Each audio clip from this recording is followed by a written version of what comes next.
morning, friends. I have another new story for us.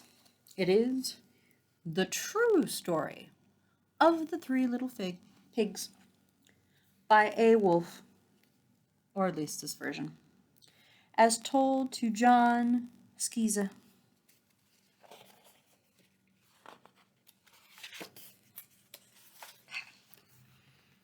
Everybody knows the story of the three little pigs, or at least they think they do. But I'll let you in on a little secret. Nobody knows the real story because nobody has ever heard my side of the story. I wonder whose side we're talking about. I'm the wolf, Alexander T. Wolf. You can call me Al. I don't know how this whole big bad wolf thing got started, but it's all wrong. Aw, look, he's got glasses just like me. Maybe it's because of our diet. Hey, it's not my fault wolves can eat cute little animals like bunnies and sheep and pigs. It's just the way we are. If cheeseburgers were cute, folks would probably think you were big and bad too. Oop, I see a tail and some ears. It's a little strange burger. But like I was saying, the whole big bad wolf thing is all wrong.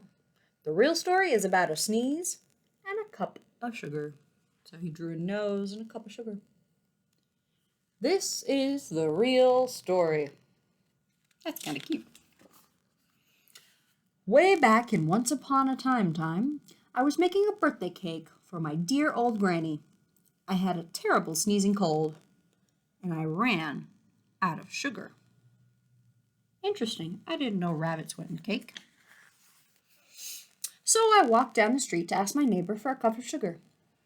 Now this neighbor was a pig, and he wasn't too bright either. He had built his whole house out of straw. Can you believe it? I mean, who in his right mind would build a house of straw? There it is. So, of course, the minute I knocked on the door, it fell right in. I didn't want to just walk into someone else's house, so I called, little pig, are you in?" No answer. I was just about to go home without the cup of sugar for my dear old granny's birthday cake. That's when my nose started to itch. I felt a sneeze coming on. Well, I huffed, and I snuffed, and I sneezed a great sneeze. Here's the wolf. Oh, looks like the pig was home. And you know what? That whole darn straw house fell down, and right in the middle of the pile of straw was the first little pig, dead as a doornail. He had been home the whole time.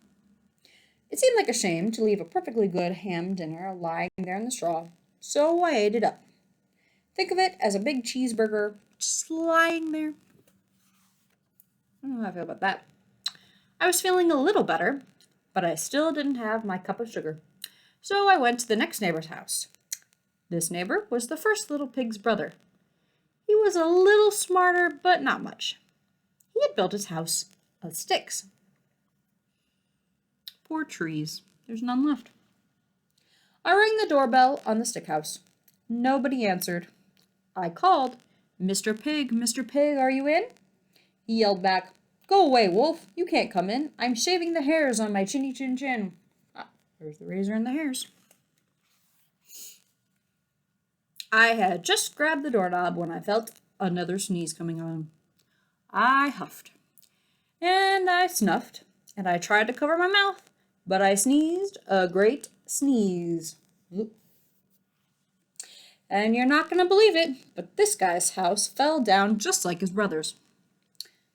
When the dust cleared, there was the second little pig, dead as a doornail. Wolf's honor. Now, you know food will spoil if you just leave it out in the open, so I did the only thing there was to do. I had dinner again.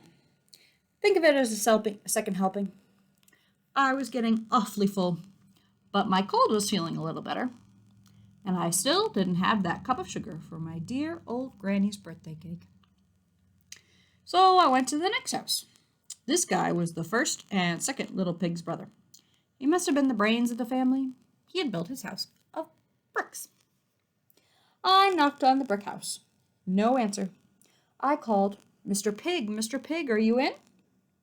And do you know what that rude little porker answered? Get out of here, wolf. Don't bother me again. Very tiny little people.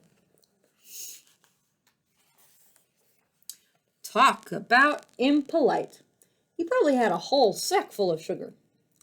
And he wouldn't give me one little cup for my dear sweet old granny's birthday cake. What a pig!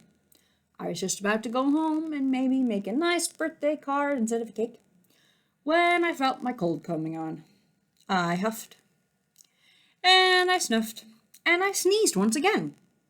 Then the third little pig yelled, and your old granny can sit on a pin. Not very nice at all. Now, I'm usually a pretty calm fellow, but when somebody talks about my granny like that, I go a little crazy. When the cops drove up, I, of course, was trying to break down this pig's door. And the whole time, I was huffing and puffing and sneezing and making a real scene. Uh-oh. It looks like all the cops are pigs. The rest, as they say, is history. Yep, the news article says, A.T. Wolf, big and bad. Oh dear. The news reporters found out about the 2 pigs I had for dinner. They figured a sick guy going to borrow a cup of sugar didn't sound very exciting. So they jazzed up the story with all that huff and puff and blow your house down, and they made me the big bad wolf.